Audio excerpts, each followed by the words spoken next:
ಅವ್ರ ಹತ್ರ ನಾನು ನಮ್ಮ ಆಫೀಸಲ್ಲಿ ದೀಪಕ್ ಅಂತ ಇದ್ದಾರೆ, ನನ್ನ ಅಸಿಸ್ಟೆಂಟ್ ಅವರು, ನನ್ನ ಅಕೌಂಟ್ಸ್ ಎಲ್ಲ ನೋಡ್ಕೊತಿದ್ರು.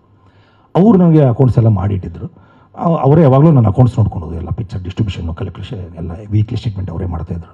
ನಾನು ಅದನ್ನು ಒಯ್ದುಬಿಟ್ಟು ಅವ್ರಿಗೆ ಅವತ್ತು ದೀಪಕ್ ಏನಂದ್ರು ಮಾಡಿಬಿಟ್ಟು ನನಗೆ ಕೊಟ್ಟರು. ಅದನ್ನು ಅಕೌಂಟಿಂಗ್ ಎಲ್ಲ ಮಾಡಿದ್ದೀನಿ ಸರ್, ಪ್ರೇಮ ಬರೋದು ಅಕೌಂಟ್ಸ್ ಮಾಡಿದ್ದೀನಿ, ಇಲ್ಲಿವರೆಗೂ ಏನೇನಾಗಿದೆ ಇದನ್ನು ನೋಡ್ಕೊಳ್ಳಿ ಸರ್ ಅಂತ, ಕ್ರಾಸ್ ಚೆಕ್ ಮಾಡಿ ಅಂತಂದರು. ನಾನು ಆ ಟೈಮಲ್ಲಿ ಯಾವುದೋ ಫೈನಾನ್ಷಿಯಲ್ ಟ್ರಬಲ್ ಇಲ್ಲಿದ್ದೆ, ನಾನು ಕ್ರಾಸ್ ಚೆಕ್ ಮಾಡೋಕ್ಕೆ ಆಗಲಿಲ್ಲ. It's my mistake.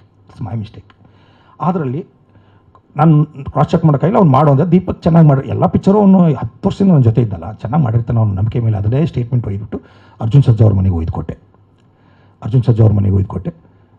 ಇಲ್ಲೇ ಕೋರಮಂಗಲದಲ್ಲಿ ಊರಾಕಲ್ ಬಾಜುಕ್ ಅವ್ರ ಮನೆ ಇದೆ, ಅಲ್ಲಿ ಒಯ್ದುಕೊಟ್ಟೆ. ಕೊಟ್ಟ ತಕ್ಷಣ ಅವರು 2 ದಿನ ಬಿಟ್ಟು ಮಾತಾಡೋಣ ಮಲ್ಲು ಅಂತಂದರು. ಅವರೆಲ್ಲೋ ಅರ್ಜೆಂಟಲ್ಲಿದ್ದರು. 2 ದಿನ ಆದಮೇಲೆ ಬಂದೆ. 2 ದಿನ ಆದಮೇಲೆ ಫೋನ್ ಮಾಡಿದ್ರು, 2-3 ದಿನ ಆದಮೇಲೆ, ಮಲ್ಲು ಒಂದು ಸಲ ಬನ್ನಿ ಕಾಣಬೇಕು ನಿಮ್ಮನ್ನ ಅಂತಂದರು. ಹೋದೆ ಅವ್ರ ಮನೆಗೆ, ಅದೇ ಜಾಗಕ್ಕೆ ಹೋದೆ. ಧ್ರುವ ಸರ್ಜಾ ಅವರು ಕೂತಿದ್ರು, ಅರ್ಜುನ್ ಸರ್ಜಾ ಸರ್ ಇದ್ದರು, ಎಲ್ಲರೂ ಕೂತಿದ್ರು. ಅವರು ಒಂದಿಷ್ಟು ಪೆನ್ಸಿಲ್ ತೊಗೊಂಡು ಒಂದಿಷ್ಟು ಮಾರ್ಕ್ ಮಾಡಿದರು. ಅದರಲ್ಲಿ ಒಂದು 3-4 ಮಿಸ್ಟೇಕ್ ಆಗಿದ್ದು. ನೀವು ನಂಬಿ ಬಿಡಿ ಸರ್, ಇಷ್ಟೇ ನಡೆದದ್ದು. 3-4 ಮಿಸ್ಟೇಕ್ ಆಗಿದ್ದು. ಯಾವುದೋ ಒಂದು ಥಿಯೇಟ್ರ್ 55,000 ಇದ್ದದ್ದು 60,000 ಆಗಿತ್ತು.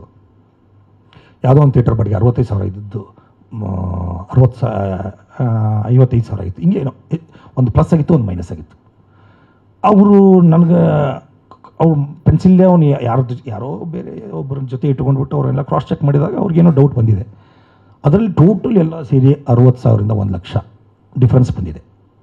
ಡಿಫ್ರೆನ್ಸ್ ಬಂದಿದ್ದು ನಿಜ ಒಪ್ಕೊತೀನಿ ನಾನು. ಆದರೆ ಅದು ನನ್ನ ನಜರಿಗೆ ಬೀಳಾರ್ದಂಗೆ ಆಗಿರೋ ಮಿಸ್ಟೇಕು. ನಮ್ಮ ದೀಪಕ್ ಮೇಲೆ ನಾನು ನಂಬಿದೆ. ದೀಪಕ್ ಕ್ರಾಸ್ ಚೆಕ್ ಮಾಡು ಅಂತ ನನಗೆ ಹೇಳಿದ, ನಾನು ಕ್ರಾಸ್ ಚೆಕ್ ಮಾಡಲಿಲ್ಲ, ಅದನ್ನೇ ಒಯ್ದು ಆ್ಯಸ್ ಇಟ್ ಈಸ್ ಕೊಟ್ಟೆ.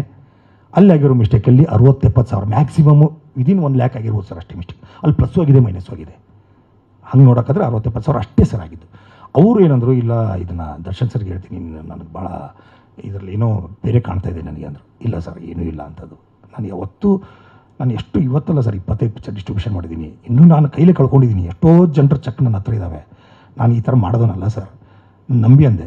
ಅವರು ಇಲ್ಲ ಇದರಲ್ಲಿ ಏನೋ ಆಗಿದೆ ಅಂತ. ಅವ್ರು ಏನು ಅನ್ನಲಿಲ್ಲ, ನನಗೇನು ಪಾಪ ಅನ್ನಲಿಲ್ಲ.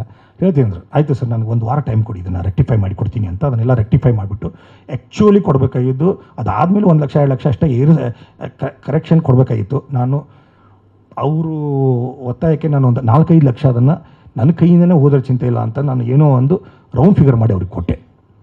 ಅದನ್ನು ಕೊಟ್ಟ ಮೇಲೆ ಅವರು ದುಡ್ಡು ಕೊಡು ಅಂದರೆ ಇಮಿಡಿಯೇಟ್ ನನ್ನ ಹತ್ರ ದುಡ್ಡಿರಲಿಲ್ಲ. ಆ ದುಡ್ಡು ಎನ್ ಕುಮಾರ್ ಅವ್ರ ಹತ್ರ ಇತ್ತು. ಎನ್ ಕುಮಾರ್ ಅವರು ನಂಬರ್ ಆಫ್ ಥಿಯೇಟರ್ ಸೆಟಪ್ ಮಾಡ್ತಿದ್ರು. 45 ಲಕ್ಷ ಅವ್ರ ಹತ್ರ ಇದೆ ಟಿಲ್ ಡೇಟ್. ಈ ಮುಂದೆ ಕೂತಿದ್ದೀನಿ, ಇವತ್ತು 45 ಲಕ್ಷ ಅಲ್ಲೇ ಇದೆ 45 ಲಕ್ಷ ಎನ್ ಕುಮಾರ್ ಅವ್ರ ಹತ್ರನೇ ಇದೆ. ಇನ್ನೊಂದಿಷ್ಟು ಥಿಯೇಟ್ರು ಸಣ್ಣ ಪುಟ್ಟ 1 ಲಕ್ಷ 2 ಲಕ್ಷ ಅವೆಲ್ಲ ಬರಬೇಕು ಎಲ್ಲ ಸರ್. ನಾನು ಅರ್ಜುನ್ ಸರ್ಗೆ ಕೊಡಬೇಕಾಗಿದ್ದ 50 ಲಕ್ಷ ಇನ್ನೂ ಮಾರ್ಕೆಟಲ್ಲೇ ಇದೆ ಸರ್. ನಾನು ಇನ್ನೂ ದುಡ್ಡೇ ಮುಟ್ಟಿಲ್ಲ ಅವ್ರದ್ದು. ಆದರೆ ಎನ್ ಕುಮಾರ್ ನನಗೆ ಚಕ್ರವರ್ತಿ ಪಿಕ್ಚರ್ ಮಾಡಬೇಕಾದಾಗ 70 ಲಕ್ಷ ಸಾಲ ಕೊಟ್ಟಿದ್ರು. ನಾನು ಇಲ್ಲ ಅಂದಮೇಲೆ ಅವರು ಅದನ್ನು ವಜಾ ಹಾಕ್ಕೊಂಡಿರ್ತಾರೆ ಅಷ್ಟೇ. ಬಟ್ ಪ್ರೇಮಭಾರ ಪಿಕ್ಚರ್ನ ಇಸ್ಕೊಂಡಿಲ್ಲ ಅವ್ರ ಕಡೆ. ಇಲ್ಲ ಅಂದರೆ ನಾನು ಈಗ ಊರು ಬಿಟ್ಟು ಹೋದ್ಮೇಲೆ ಆಟೋಮೆಟಿಕ್ಲಿ ಅವ್ರು ವಜಾ ಹಾಕ್ಕೊಂಡಿರ್ತಾರೆ. ನಾನು ಏನು ಕೇಳೋಕ್ಕಾಗಿಲ್ಲ, ಹೋಗಿ ಅವ್ರನ್ನ ಕೇಳಬೇಕು, ಕೊಡಲ್ಲ. ನಾನೇ ಇನ್ನೂ 25 ಲಕ್ಷ ಅವ್ರಿಗೆ ಕೊಡಬೇಕಾಗಿದೆ. ಇಲ್ಲಪ್ಪ ನಮಗೂ ಲಾಸ್ ಆಗಿದೆ ಕೊಡಪ್ಪ ಅಂತ. ನಾನು ಏನು ಮಾಡೋದು, ನನ್ನ ತಪ್ಪು ಈ ಥರ ಆಗಿದೆ ಸರ್. ಮತ್ತೆ ಹಾಂ,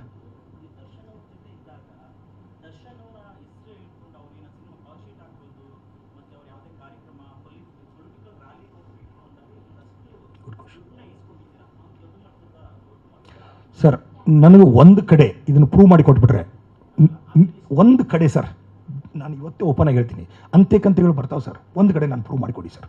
ಒಂದು ಕಡೆ ಸರ್, ₹1 ಪ್ರೂವ್ ಮಾಡಿಕೊಡಿ ಸರ್. ನೀವು ಹೇಳೋದಂಗೆ ಕೇಳ್ತೀನಿ ಸರ್. ಇದು ನನ್ನ ಕಾನ್ಫಿಡೆನ್ಸ್ ಸರ್.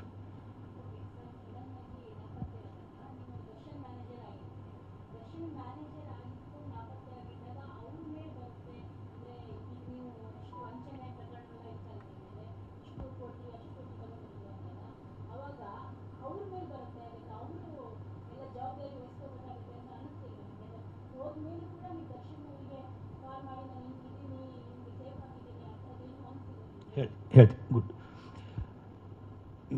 ಭಾರತೀಯರು ಕರೆಕ್ಟ್ ಇದು. ನೀವು ಏನಂದರೆ, ನನಗೆ ಊರು ಬಿಡೋಕ್ಕಿಂತ ಮುಂಚೆ ನನಗನ್ನಿಸ್ತು, ನಾನು ಆಲ್ರೆಡಿ 8-9 ಕೋಟಿ ಸಾಲ ಮಾಡಿದ್ದೆ. ದರ್ಶನ್ ಸರ್ ಕಷ್ಟ ಅಂದಾಗ ಒಂದು ಸಲ ನನಗೆ ಐರಾವತ ಪಿಕ್ಚರಲ್ಲಿ ಹೆಲ್ಪ್ ಮಾಡಿಬಿಟ್ಟಿದ್ದಾರೆ. ಮತ್ತೆ ನಾನು ಅವ್ರ ಹತ್ರ ಹೋಗಿ ಸಾಲ ಕೇಳೋ ಪರಿಸ್ಥಿತಿಯಲ್ಲಿರಲಿಲ್ಲ. ಒಂದನೇದು. ಎರಡನೇದು, ನನಗೆ ನಾನೀಗ ಕುತ್ತಿಗೆ ಬಂದುಬಿಟ್ಟಿದ್ದೆ. ನಾನು ಮುಳುಗ್ತಾ ಇದ್ದೀನಿ, ಸಾಯಬೇಕು ಅಂತ ಹೊಟ್ಟಿದ್ದೀನಿ. ಏನರು ಹೆಚ್ಚು ಕಡಿಮೆಯಾಗಿ ನಾನು ಮಾಡಿರೋ ಸಾಲಗಳು ಎಲ್ಲ ಹೆಚ್ಚು ಕಡಿಮೆ ಇಂಡಸ್ಟ್ರಿ ಚಿಕ್ಕದು, ಎಲ್ಲರನ್ನ ಎಲ್ಲೆಲ್ಲಿ ತೊಗೊಂಡಿದ್ದೀನಿ ಇಂಡಸ್ಟ್ರಿ ಅವರೇ ಇರ್ತಾರೆ, ಎಲ್ಲ ದರ್ಶನ್ ಸರ್ ಗೊತ್ತಿದ್ದೇ ಇರುತ್ತೆ. ಅವ್ರಿಗೆ ಗೊತ್ತಿತ್ತು ನಾನು ಸಾಲ ಕೆಲವು ಕಡೆ ಅಲ್ಲಿ ಪಿಕ್ಚರ್ ಸಾಲ ಮಾಡಿದ್ದೀನಿ ಅಂತ ಗೊತ್ತಿತ್ತು, ಎಷ್ಟು ಮಾಡಿದ್ದೀನಿ ಅಂತ ಗೊತ್ತಿರಲಿಲ್ಲ. ನನಗೆ ಎಲ್ಲ ಅವ್ರ ಮುಂದೆ ಮುಖ ತೋರ್ಸೋಕ್ಕಾಗಲ್ಲ. ಅವ್ರ ಮೇಲೆ ಭಾಳ ಅಪಾರವಾದ ಗೌರವ ನನಗೆ. ಆ ಅಪಾರವಾದ ಗೌರವನೇ ನಾನು ಊರು ಬಿಡೋಂಗೆ ಮಾಡ್ತು, ಬೇರೆ ಏನಿಲ್ಲ. ನನಗೆ ಆಮೇಲೆ ಗೊತ್ತಾಯ್ತು ಇದು ದರ್ಶನ್ ಸರ್ ನಾನು ಫೇಸ್ ಮಾಡೋಕ್ಕಾಗಲ್ಲ, ಈಗ ಭಾಳ ಪ್ರಾಬ್ಲಮ್ ಸಿಕ್ಕಾಕೊಂಡ್ಬಿಟ್ಟಿದ್ದೀನಿ, ಅವ್ರನ್ನ ಫೇಸ್ ಮಾಡೋಕ್ಕಾಗಲ್ಲ. ಅವಾಗಲೇ ನಾನು ಇದನ್ನೆಲ್ಲ ಸಾಯಬೇಕು ಅಂತ ನಾನು ಎಂತ ನಾನು ಒಪ್ಕೊಂಡಿದ್ದೆ, ನಾನು ಒಪ್ಕೊಂಡಿಲ್ಲ ಸಾಯೋಕ್ಕೆ, ಬಟ್ ಅನಿಸಿದ್ದು ಅವ್ನು ಫೇಸ್ ಮಾಡೋಕ್ಕಾಗಲಾರ್ದೆ ನಾನು ಊರು ಬಿಡುವಂಥ ಪ್ರಸಂಗ ಬಂತು. ನಾನು ಅಷ್ಟು ಬಡ್ಡಿ ಕಟ್ಟಿದ್ದೀನಿ ಸರ್. ನಾನು ಬೆಂಗಳೂರು ಬಿಡೋ ಜುಲೈ 1, 2018 ಇದ್ದರೆ ಅದರ ಹಿಂದಿನ ತಿಂಗಳು ನಾನು ಹೆಚ್ಚು ಕಡಿಮೆ 15 ಲಕ್ಷ ತಿಂಗಳಿಗೆ ಬಡ್ಡಿ ಕಟ್ಟಿದ್ದೀನಿ ಸರ್. ಪಿಕ್ಚರಲ್ಲೇ ಸರ್. ನಾನು ಒಂದೇ ಬಿಸ್ನೆಸ್ ಮಾಡಿಲ್ಲ, 7-8 ಬಿಸ್ನೆಸ್ ಮಾಡಿದ್ದೀನಿ. ಎಷ್ಟೋ ಪಿಕ್ಚರ್ಗಳನ್ನ ಡಿಸ್ಟ್ರಿಬ್ಯೂಷನ್ ಮಾಡಿದ್ದೀನಿ, 25 ಪಿಕ್ಚರ್ ಡಿಸ್ಟ್ರಿಬ್ಯೂಷನ್ ಮಾಡಿದ್ದೀನಿ, 3 ಪಿಕ್ಚರ್ ಪ್ರೊಡ್ಯೂಸ್ ಮಾಡಿದ್ದೀನಿ. ಕೋ ಡೈರೆಕ್ಟರ್ ಮಾಡ್ತಿದ್ದೆ, ಅದರಿಂದ ಏನು ಭಾಳ ಸಿಗಲ್ಲ, ನಾನು ಬರೀ ಬಡ್ಡಿಗೆ ಹೋಗ್ತಿತ್ತು. ನಿರ್ಭೀತ, ನಿಷ್ಪಕ್ಷಪಾತ, ವಿಶ್ವಾಸಾರ್ಹ ಸುದ್ದಿಗಳಿಗೆ ಮತ್ತೊಂದು ಹೆಸರಾಗಿರುವಂತ News18 ಕನ್ನಡ ಈಗ ಆಪ್ನಲ್ಲೂ ಲಭ್ಯವಿದೆ. ದಯವಿಟ್ಟು ಇಲ್ಲಿರುವ QR ಕೋಡ್ ಅನ್ನ ಸ್ಕ್ಯಾನ್ ಮಾಡಿಕೊಂಡು ಆಪ್ ಅನ್ನ ಡೌನ್ಲೋಡ್ ಮಾಡೋದಕ್ಕೆ ಮರಿಬೇಡಿ. ನಿಮ್ಮ ಬೆಂಬಲ ಹೀಗೆ ಸದಾ ನಮ್ಮೊಂದಿಗಿರಲಿ. ಧನ್ಯವಾದ.